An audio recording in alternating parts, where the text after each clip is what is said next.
Bine v-am găsit, dragii mei din Zodia Scorpion, oriunde v-ați afla. Bine ați venit tuturor încă o dată pe canalul meu, Tarot Flor de Loto. Numele meu este Nina, pentru cei care nu mă cunosc, și ca de obicei mă bucur tare mult să v-am alături, atât pe dragii mei abonați, cât și pe cei care poate sunteți pentru prima oară aici pe canal. Azi voi face pentru voi lectura generală pentru luna iunie a acestui an 2025, așa că toți cei care aveți Soarele, Luna, Venus, Ascendentul sau oricare alt aspect astral important pentru voi din harta voastră natală și care are legătură cu Zodia Scorpion, atunci această lectură este de asemenea și pentru voi.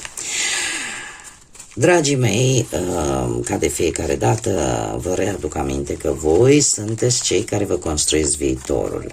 Voi vă luați propriile voastre decizii și, fiind o lectură generală, vă rog din suflet să luați decât acele mesaje care vor rezona cu voi, iar restul lăsați-le să zboare în univers, pentru că sigur sunt pentru alte energii care într-o mai mică sau mai mare măsură au o legătură cu Zodia Scorpion. Așa că toți cei care aveți, cum am mai spus, Soarele, Luna, Venus, oricare alt aspect astral care implică această zodie, atunci această lectură este desigur și pentru voi. Iar cei care deja mă urmăriți de ceva vreme, știți că am scos câte o carte pentru fiecare săptămână a lunii iunie din Oracolul Frunzelor de Ceai. Și haideți să vedem, dragilor, pentru voi avem pălăria, șapca. Dragilor, încă din prima săptămână a lui iunie veți avea șansa sau veți fi puși în situația de a juca un rol total diferit față de cel pe care l-ați jucat până în acest moment. Jucat e o formă de a spune, veți avea un rol diferit față de ce l-ați avut până în prezent. Și eu aș spune că este un rol destul de pozitiv pentru voi. Noi oportunități, noi posibilități, noi cărări care se deschid pentru voi încă din a doua săptămână a lunii iunie. E ca și cum s-ar pune așa, s-ar deschide noi șanse bune pentru voi. Ceva, un obstacol care este înlăturat.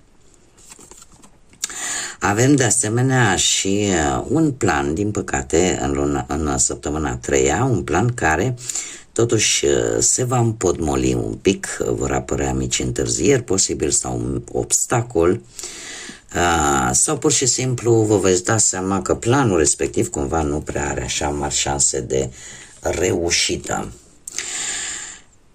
Dar din câte văd eu aici, ultima săptămână din iunie, pentru voi se pare că chiar dacă veți avea niște obstacole, vi se vor pune în respectivul plan, în respectivul proiect, pentru voi asta va aduce ori o nouă atitudine sănătoasă în care veți spune poate anumite limite, veți face curățenie în viața voastră, în relațiile voastre, sau veți obține o nouă locuință sau o nouă locație sau o nouă schimbare care vine în viața voastră. Haideți să vedem ce ne spun și runele, ce vine pentru voi, dragilor din Scorpion sau cu conexiuni cu această zodie. Să vedem.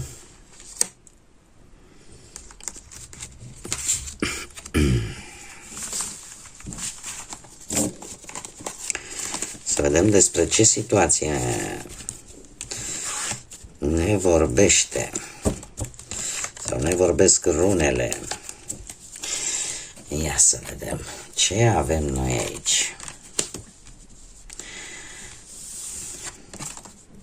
Dragilor, într-adevăr, ați avut parte de niște blocaje dar blocaje care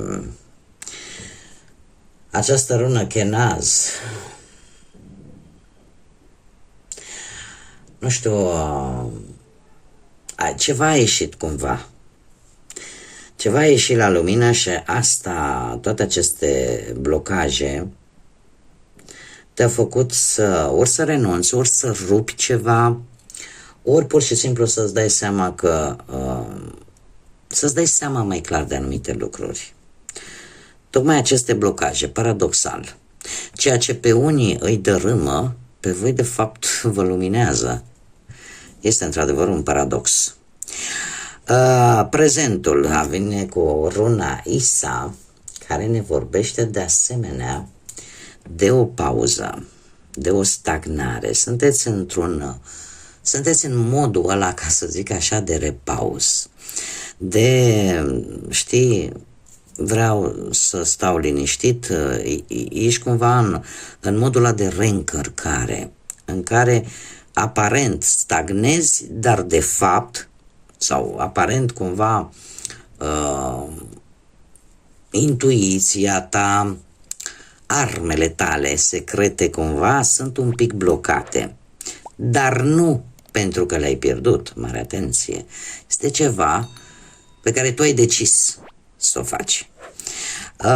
E posibil ca unii dintre voi să fiți un pic mai reci cu ceilalți din jurul vostru, să fiți un pic mai retrași, să căutați cât mai multă singurătate, cât mai multă solitudine, pentru că voi vreți să analizați în profunzime o anumită situație. Da? Chiar dacă sunteți percepuți de către ceilalți ca fiind un pic mai nepăsători, un pic, nu, voi sunteți în faza aia de reîncărcare de baterie, în care în timp ce vă reîncărcați, în același timp și analizați foarte bine anumite lucruri. Luna lui iunie pentru voi vine cu niște provocări. Și avem pe Hera, care vine cu o concluzie care se pare că ceva, în momentul în care simți că, bun, am concluzionat, termin și cu asta basta. În momentul în care ai zis că ai concluzionat, atunci mai apare o provocare. Și mare atenție că, de asemenea, poate veni cu o măsurare a timpului un pic incorectă. În sensul că dacă tu ți-ai planificat, nu știu, uite, în data de facutare lucru, ceva se întâmplă și poate nu are loc în data respectivă. Te scoate un pic așa dintr-un anumit program pe care tu ți l-ai făcut. De asemenea, sunt lucruri care în teorie ar fi trebuit să se termine. Sunt lucruri care, etape din viața ta, care în teorie cel puțin ar fi trebuit să ajungă la sfârșitul lor natural. Se pare că mai ai un pic de tras, nu te vor lăsa provocările cu această rună și eu aș zice că mulți dintre voi așteptați o recompensă, nu știu, așteptați ori o concluzionare, ori un rezultat care era deja planificat, dar care va întârzia. Va întârzia. Sau nu va veni la data respectivă. Va veni într-o altă dată. Haideți să vedem ce ne spune și tarotul pentru dragii mei din Scorpion sau cu conexiuni în această zodie de-a lungul lui iunie. Adevărul că blocajele apar și aici, provocările apar, adică e un flux continuu.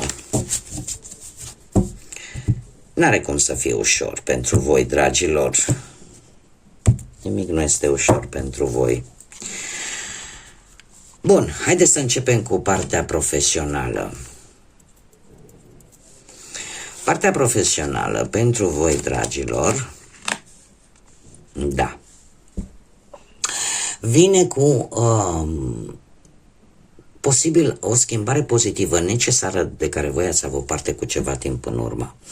Poate că efortul tău în sfârșit a fost valorat pozitiv. Poate că ai trecut și peste anumite prejudecăți vis-a-vis de colegi, vis-a-vis de șefi, care într-un fel sau altul au alterat, să zicem așa, conviețuirea la locul de muncă.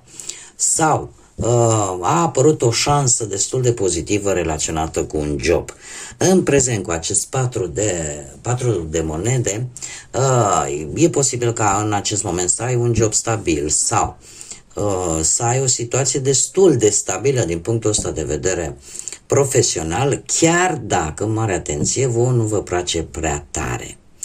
Și sunt mari șanse, poate să găsiți un job mai bine plătit, dar de asemenea care parcă nu vă reprezintă. Adică te duci acolo, îți faci treaba, dar nu e ceva ce ție îți face mare plăcere. Cumva există ceea ce vă face pe voi să rămâneți pe respectivul job este cantitatea de bani cu care sunteți voi plătiți. Dar nu este ceva ce neapărat vă place în mod deosebit. Este ceva care îți aduce stabilitate și cumva asta este motivația. Luna iunie pentru voi vine cu un as de bâte. E o carte foarte pozitivă, mai ales pe partea asta carierei profesionale. De ce? Pentru că veți trece la acțiune, veți avea momente cheie foarte pozitive pentru voi la nivel profesional, veți avea o viziune nouă, foarte promițătoare, ceva nou pozitiv, iar asta va aduce un mare succes pentru voi. Poate să fie un nou job care să vă și placă, să fie ceva pe care să-l faceți cu pasiune. Asta aduce, așa cum am mai spus, un mare succes pentru voi pe planul ăsta al muncii. Hai să vedem cu bănuții. Cu bănuții. Nu știu dacă aș ceru vreun ajutor cuiva dintr-o zodie de pământ, la cineva care voi știți că în permanență are resurse. Avem aici Taur, Fecioară sau Capricorn.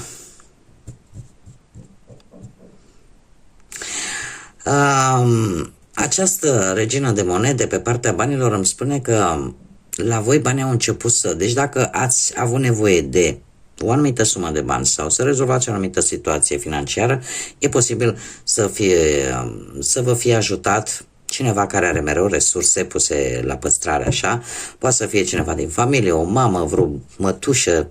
În general ar trebui să fie o energie feminină, dar cum e o lectură generală puteți adapta. Cert este că a fost cineva foarte important pentru tine care e posibil să te fie ajutat în rezolvarea unei situații financiare. Dacă nu vorbim de acest lucru, putem vorbi de situația în care bănuții la voi au crescut progresiv.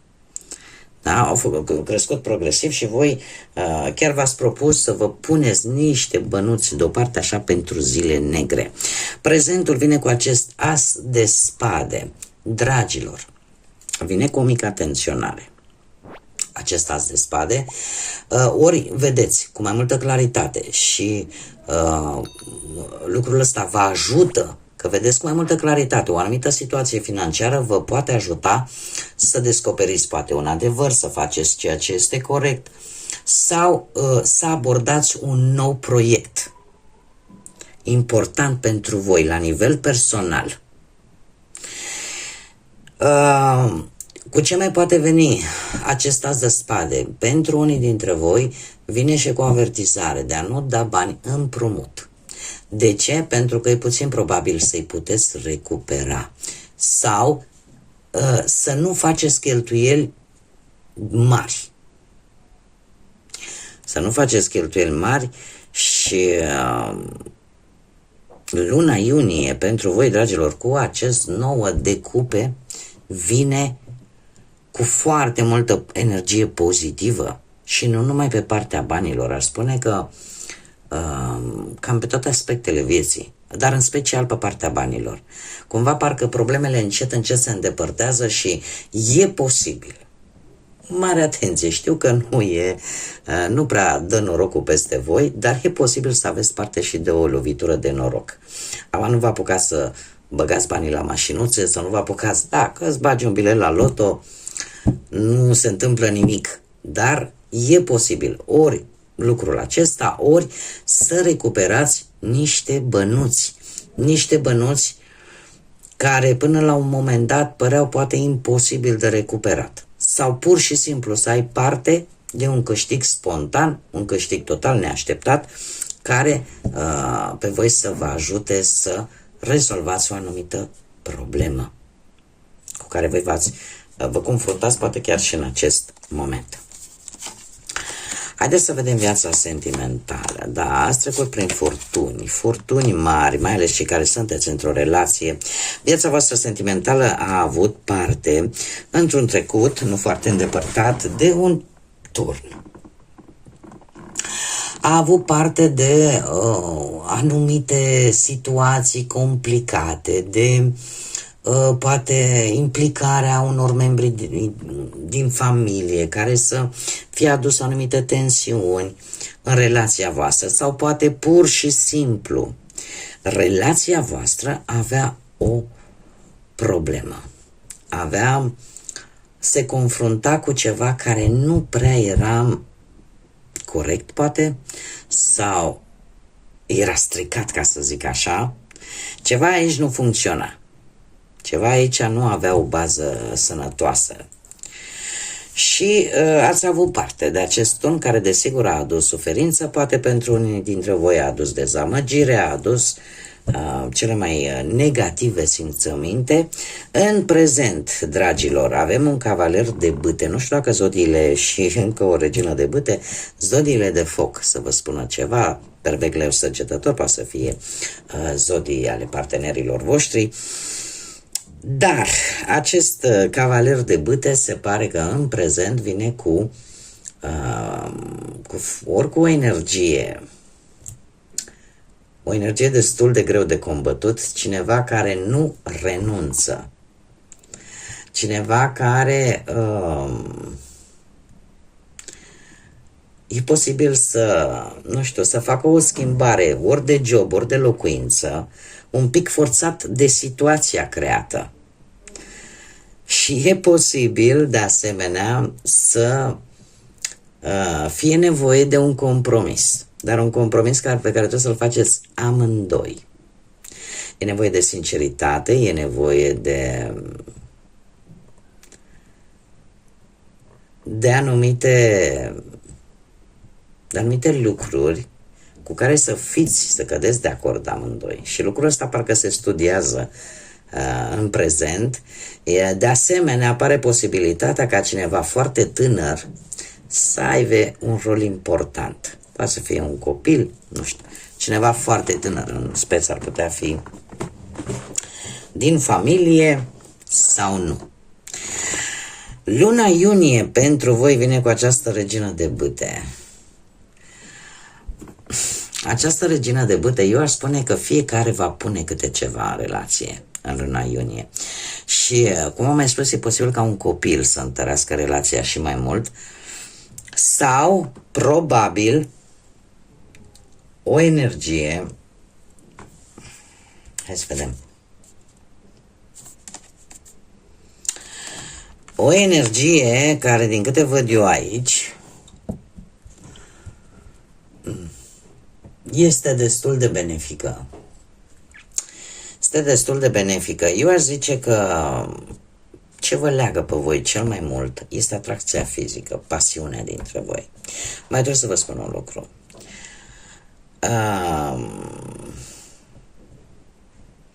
Din ce văd eu aici, pasiune există, chimie există și multă între voi. Dar ce nu văd?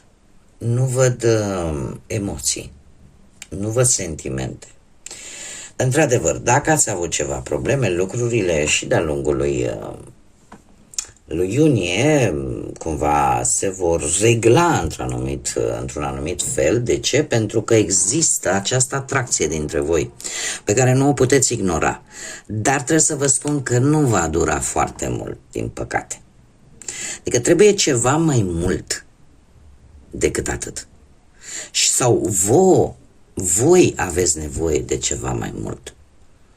Voi aveți nevoie de sentimente, de emoții, de iubire, de toată această intensitate a simțămintelor care pot lega două persoane. Adică, bun, e ok și partea asta, chimia, da? Partea pasională, dar fără cealaltă parcă nu merge un timp. Și vreau să vă spun că, din păcate, va fi așa ca un foc de paie, care va dura de-a lungul lui iunie, dar care, din păcate, iară nu va rezolva, să zicem așa, problemele. Cumva, nu știu, orică intervine într-un fel sau altul cineva, tot dintr-o zodie de foc, în relația voastră și face ca aceste lucruri să nu fie de durată, poate să fie și acest lucru. Dar, în mare parte, dacă voi puneți câte ceva în relație și să apară cupele, să apară sentimentele, să iasă la suprafață, pentru că doar cu intimitate, cel puțin la voi, din câte știu eu, ca și zodie, voi sunteți foarte profunzi, vă dăruiți foarte mult, dar și depuneți foarte mult, foarte multe simțăminte, foarte multă iubire, sunteți foarte profunzi din punctul ăsta de vedere. Și chiar și din punct de vedere sexual, de asemenea, sunteți foarte profunzi. Doar că știți cum e, că nu ține de foame. Vă trebuie și mai mult. Și asta, într-adevăr, lucrurile vor merge într-un fel sau altul și în luna, îmi cer scuze de bâlbâială, și în luna lui iunie, dar nu va dura. Haideți să vedem. Cei care sunteți singuri, viața sentimentală pentru cei singurei poate în urma, din păcate, a văduviei sau în urma unui divorț, separare sau sunteți de prea multă vreme singurei, nu v-ați găsit voi încă jumătatea. Dragilor, voi ați avut o perioadă cu acest 7 de monede, în care au existat niște șanse mari ca o persoană dragă vouă să se îndrepte către voi. Doar că ceva aici se întâmplă în prezent. De ce? Avem un 5 de cupe.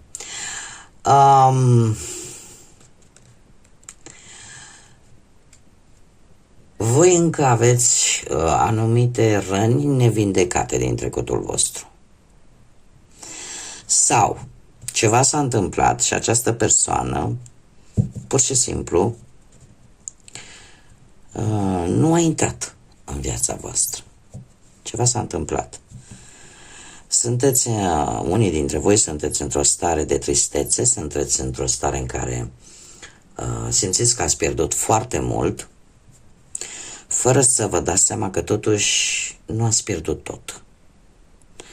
Că una e să spui, domne, am pierdut tot, și alta e să spui, am pierdut parțial.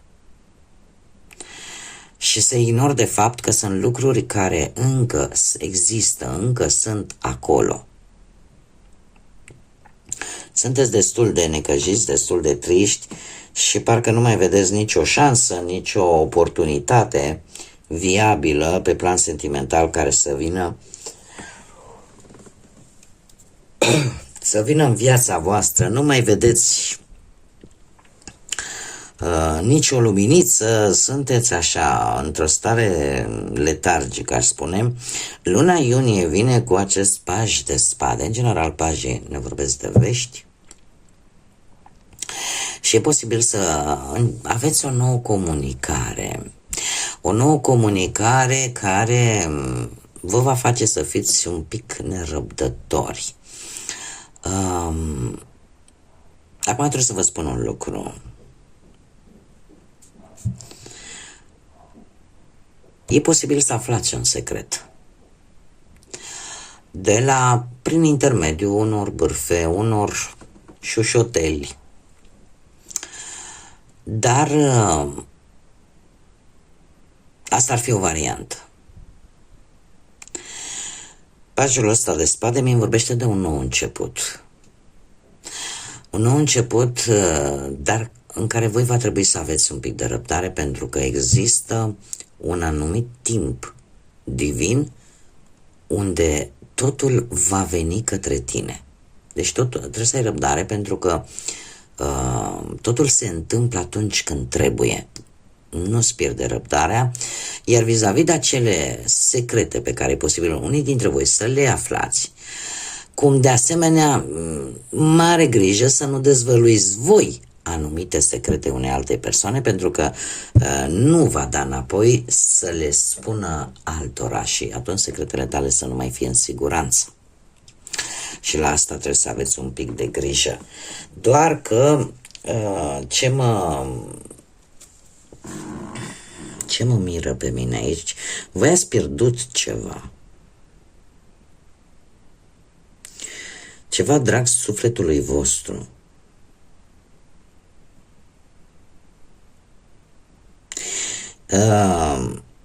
Într-adevăr, se întrevede un nou început în viața voastră sentimentală, dar așa cum am mai spus,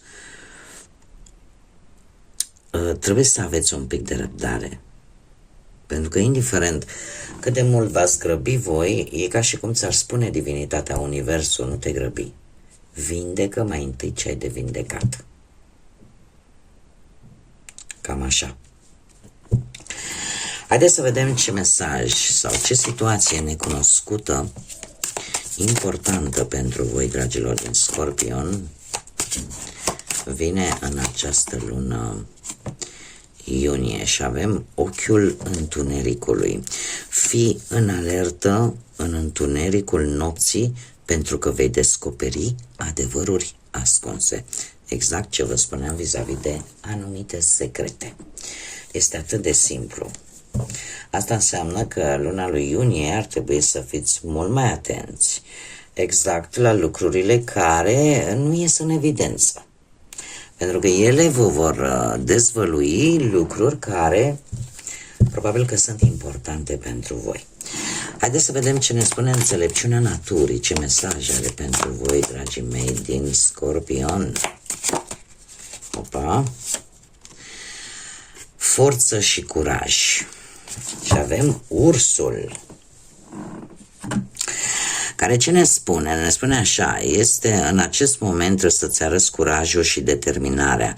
Indiferent de ce provocări vin către tine, tu trebuie să rămâi în picioare și să ai încredere precum un urs. Este timpul pentru a lua decizii importante, pentru a fi curajos și a păși cu tărie și cu toată puterea ta interioară.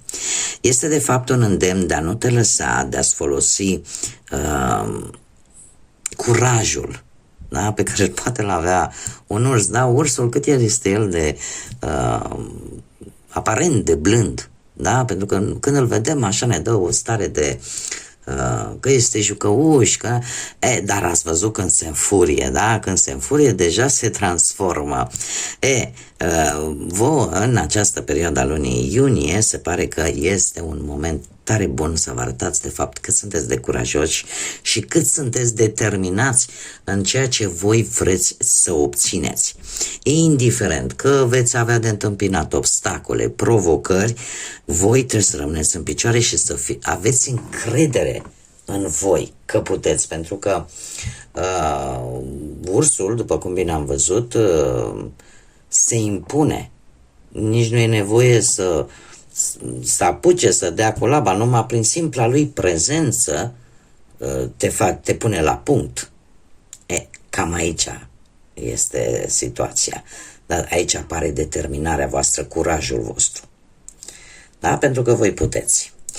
Bun, dragilor, cam atât am avut pentru voi. Eu vă mulțumesc din suflet pentru atenție, mulțumesc din suflet pentru tot suportul vostru. Sunteți deosebiți, sunteți minunați. Pentru distribuirile voastre, pentru like-urile voastre, pentru comentariile voastre, pentru toți cei care v-ați abonat.